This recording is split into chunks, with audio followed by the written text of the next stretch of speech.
The oceans were green, not the blue-green of tropical shallows, but an opaque, iron-rich green like rust dissolving in water.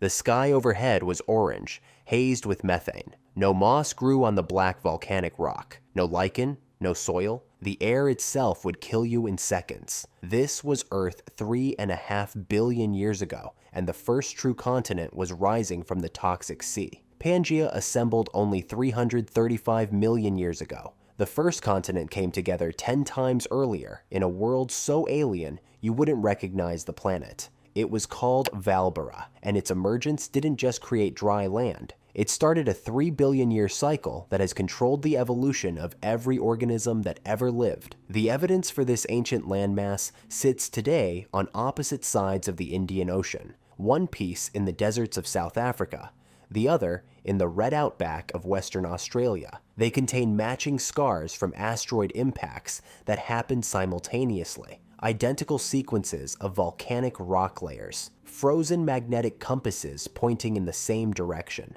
The forensic case is overwhelming. These two fragments were once joined, forming a stable platform in a churning, unstable world. And that stability changed everything. Pangea dominates the popular imagination because it's recent enough to feel familiar. The continents look recognizable even when they're smashed together. Africa nuzzles into South America. Europe sits on top. You can see the seams where they'll eventually split. It's the supercontinent we understand because it gave us the world we know. But Pangea is just the most recent player in a game that has been running since the Archean Eon. Before Pangea, there was Rodinia. Before Rodinia, there was Columbia. Before Columbia, Kenorland. And before all of them, there was Vaalbara, a landmass that assembled between 3.6 and 3.1 billion years ago. The name is a portmanteau. Vaalbara combines two specific rock formations separated today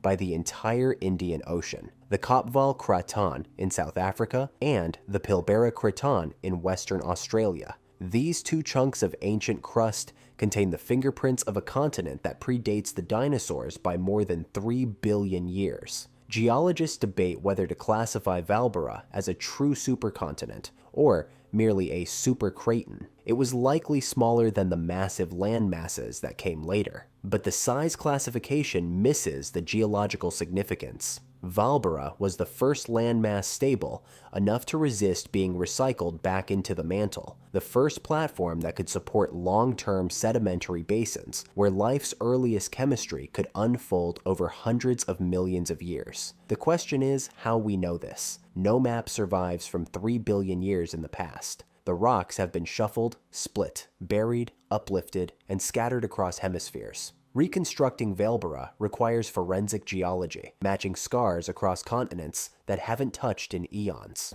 In the early Archean, the atmosphere was thick with methane and other hydrocarbons. There was essentially no free oxygen. Methane is a potent greenhouse gas, so despite the sun being about 30% dimmer than it is now, the planet stayed warm. The dissolved iron gave the oceans their green color, but it also left a geological record. As cyanobacteria began producing trace amounts of oxygen locally, the oxygen reacted with the ferrous iron in the water, oxidizing it into ferric iron that precipitated out as rust. This created banded iron formations, alternating layers of iron oxides and chert that appear as red and black stripes in ancient rock. These formations are some of the most visually striking pieces of evidence that Earth's oceans were once fundamentally different in chemistry. The Kopval and Pilbara cratons both contain extensive banded iron formations from this period. The land was black. Volcanic rock cooled into basalt and granite, forming temporary islands that breached the surface and then sank back into the mantle within millions of years. There was no soil because there were no plants or lichens to break down the rock. Erosion happened through thermal expansion and contraction, through freeze-thaw cycles, and through water seeping into cracks. But the products of that erosion washed straight into the sea. Nothing held them in place. This was a water world. Most of the surface was ocean. Volcanic archipelagos dotted the seascape, but they were unstable. The mantle beneath was hotter, more fluid, more convective. Tectonic processes operated differently. Instead of the horizontal sliding of modern plate tectonics, where rigid plates glide past each other and subduct at trenches, early Earth likely experienced more vertical tectonics. Blobs of hot, buoyant crust rose toward the surface like wax in a lava lamp, while cooler, denser material sank. There were no continuous plate boundaries, no organized spreading centers, just chaotic convection. For life to emerge, chemistry needs time. Reactions that build complex organic molecules require stable environments where concentrations can build up, where gradients can form, where interactions can proceed over hundreds of millions of years. A planet in constant upheaval doesn't provide that. Vaalbara solved this problem. It was the first landmass stable enough to resist being dragged back into the mantle. The shallow water surrounding Vaalbara became the world's first stable laboratory. Both the Kapval and Pilbara cratons contain stromatolites, layered structures built by microbial mats. These are some of the oldest confirmed fossils on Earth. The microbes that built them needed stable, sunlit platforms where they could photosynthesize and accrete mineral layers over millennia. Vaalbara provided that anchor. The case for Vaalbara depends on 4 independent lines of evidence. Each one, by itself, suggests the Kapval and Pilbara cratons were once adjacent. Together, they make coincidence statistically impossible. First, stratigraphy. Both cratons contain nearly identical sequences of volcanic lava flows and sedimentary rocks dated to around 3.5 billion years ago. These aren't just similar rock types. They're the same layers in the same order, with the same thicknesses, separated by the same types of contact zones. Finding this kind of match across an ocean by chance would be like shuffling 2 decks of cards and drawing the same 5-card sequence from each. Second, impact spherules.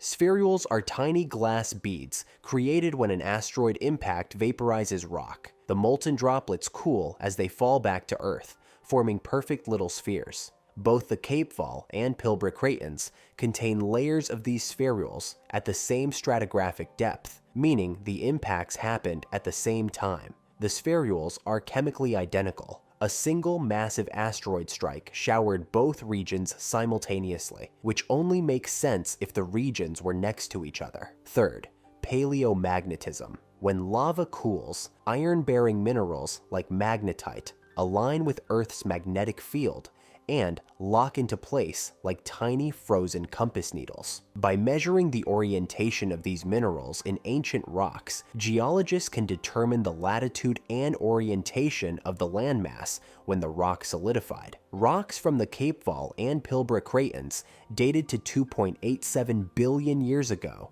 show the same paleomagnetic signature. Both cratons were at the same latitude, with the same orientation, drifting together as a single unit. Fourth, microfossils. Both cratons host some of the oldest evidence of life on Earth, with remarkably similar stromatolite formations appearing at the same chronological depth. These shallow platforms provided equivalent ecological niches at the same time, suggesting a continuous habitat rather than independent parallel development on opposite sides of a global ocean. 4 different types of evidence, each measuring something completely independent, all point to the same conclusion. Kapval and Pilbara were once joined. Reconstructing a continent that hasn't existed for 2.5 billion years requires precision tools. The 3 most important are zircon geochronology, paleomagnetism, and stratigraphic correlation. Zircons are tiny crystals of zirconium silicate that form in cooling magma. They're nearly indestructible, surviving erosion, metamorphism, and burial. When a zircon crystallizes, it incorporates uranium into its structure, but excludes lead.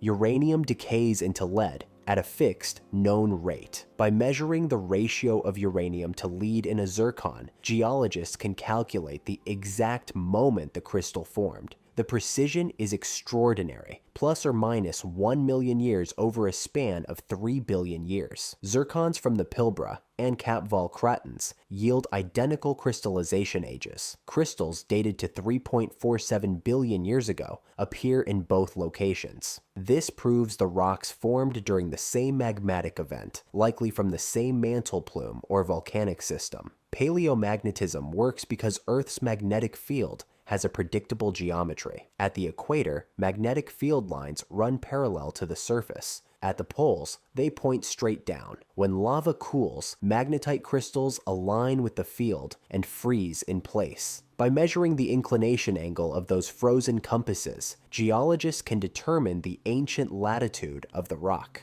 Rocks from Vaalbara show matching inclinations. The pole paths traced by the magnetic data overlap, meaning the two cratons were rotating and drifting as a single rigid block. If they had been separate, their pole paths would diverge. Stratigraphic correlation is simpler, but just as powerful. Sedimentary rocks form in layers, with each layer representing a slice of time. Volcanic eruptions, floods, droughts, and impacts all leave distinct signatures. When you find the same sequence of layers in two locations, you're looking at a continuous basin that was later split apart. The Kepval and Pilbara cratons contain sequences like this: a layer of basaltic lava, followed by a band of sandstone, then a thin layer of volcanic ash, then limestone. The odds of this sequence occurring identically by chance are vanishingly small. The formation of Vaalbara happened through a process called cratonization.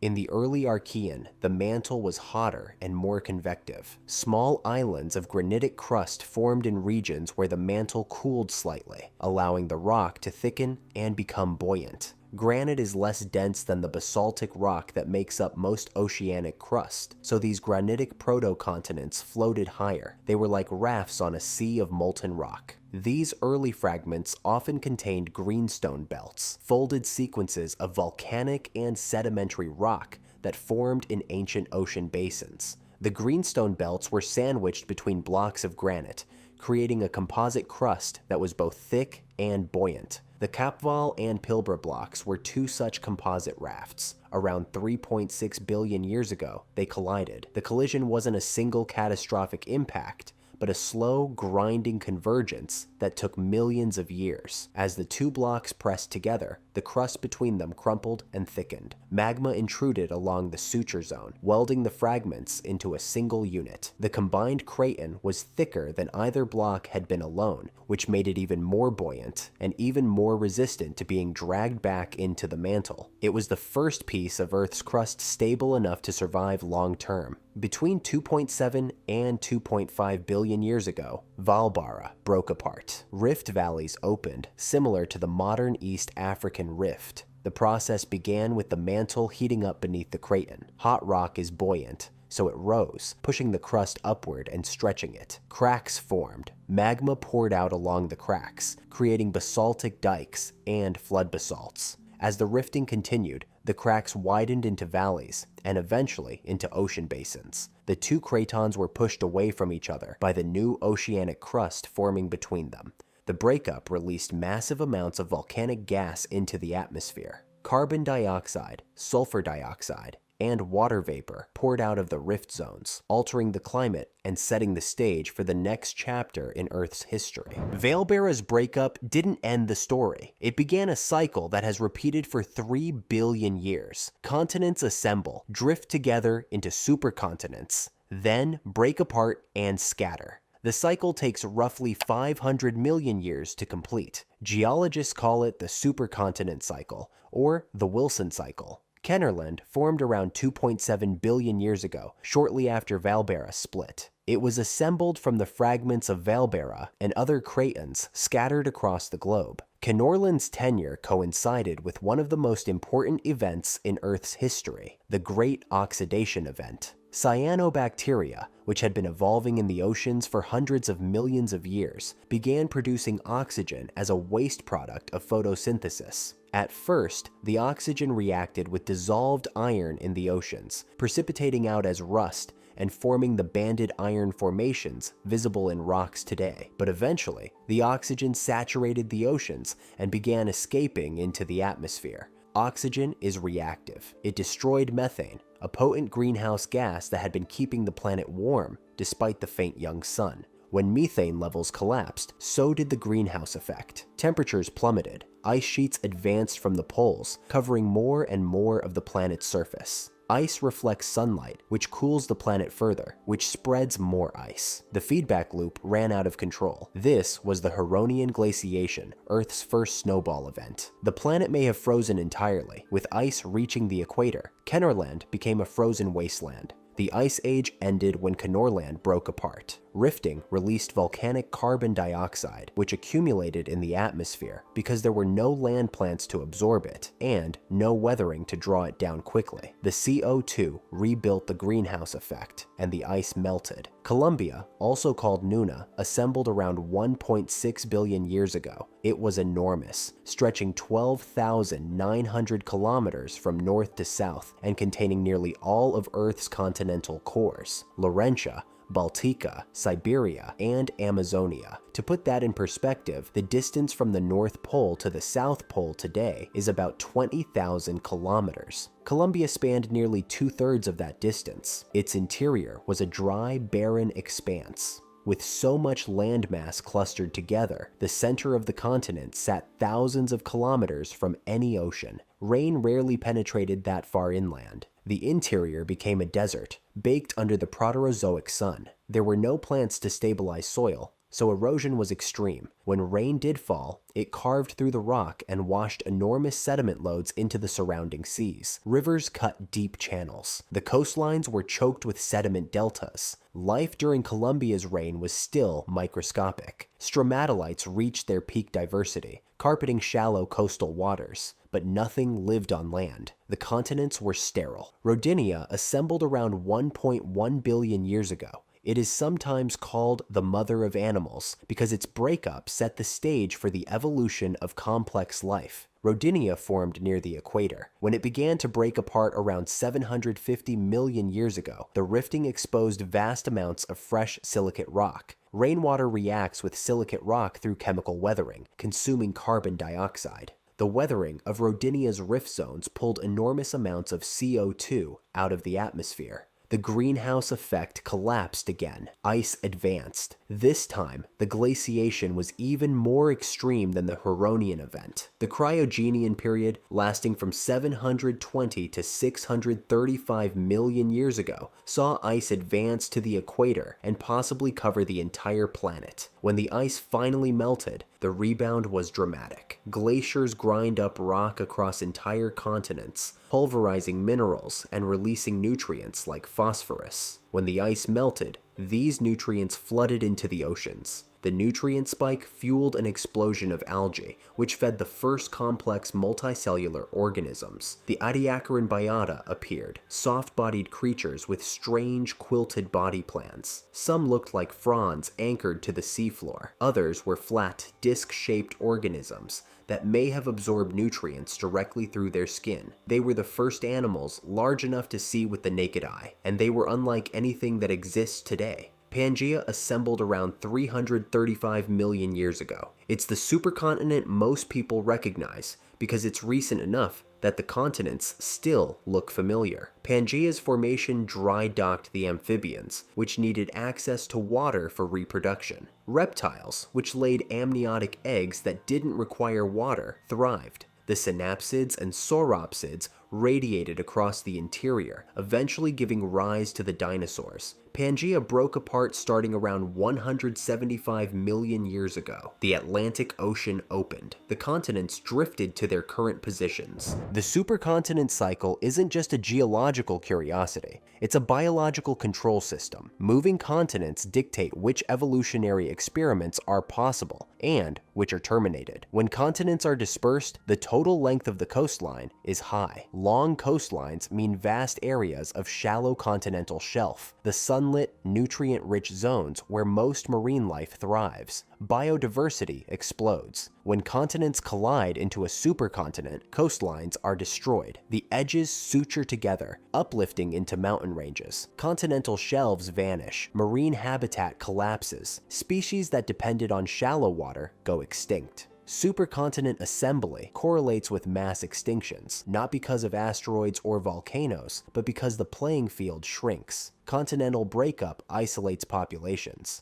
Gene flow stops. Separated groups evolve in response to their local environments, diverging over time. This is allopatric speciation, the engine that generates biodiversity. Australia provides the clearest example. When Gondwana broke apart, Australia drifted into isolation, carrying its cargo of marsupials. Cut off from placental mammals, marsupials radiated into ecological niches that placentals occupied elsewhere. Kangaroos became the grazers. Thylacines became the apex predators. None of this would have happened if Australia had remained connected. Continental collision reverses the process. Land bridges form. Previously isolated species invade each other's territories. Competition intensifies. Invasive species outcompete natives. Diversity homogenizes globally, even as it collapses locally. The third mechanism operates through mountain building. When continents collide, the crust crumples, forming massive mountain ranges. Rain erodes these mountains, washing calcium,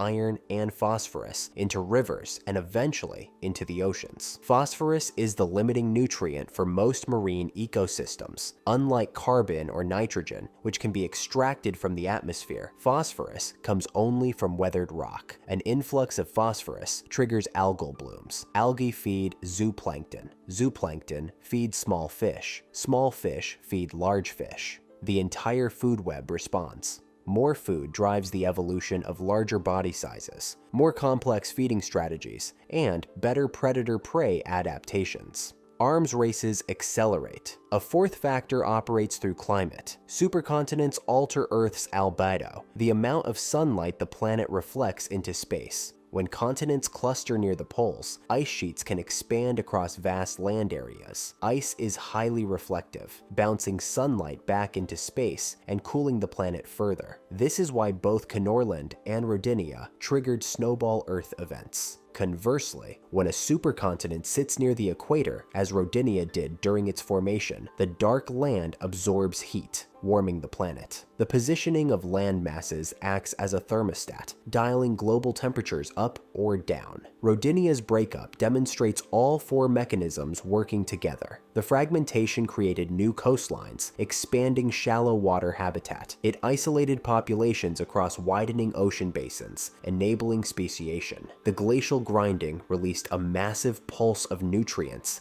that fed the first animals, and the breakup moved land masses away from the poles, moderating the climate. The nutrient flood that followed the cryogenian ice age didn't just feed existing microbes, it created the conditions for the first complex multicellular life. Evolution isn't just organisms adapting to challenges. The challenges themselves are being physically reshaped on a continental scale. Plate tectonics opens and closes doors. Life walks through the open ones. Vaalbara assembled between 3.6 and 3.1 billion years ago and broke apart between 2.7 and 2.5 billion years ago. During that time, it provided the first stable platform for sedimentary basins, the first long-term chemical laboratories where life could gain a foothold. Its breakup triggered the assembly of Kenorland, which witnessed the Great Oxidation Event and the first snowball Earth. Kenorland's breakup led to Columbia, the massive titan with a barren interior. Columbia's breakup gave rise to Rodinia, whose fragmentation nearly froze the planet,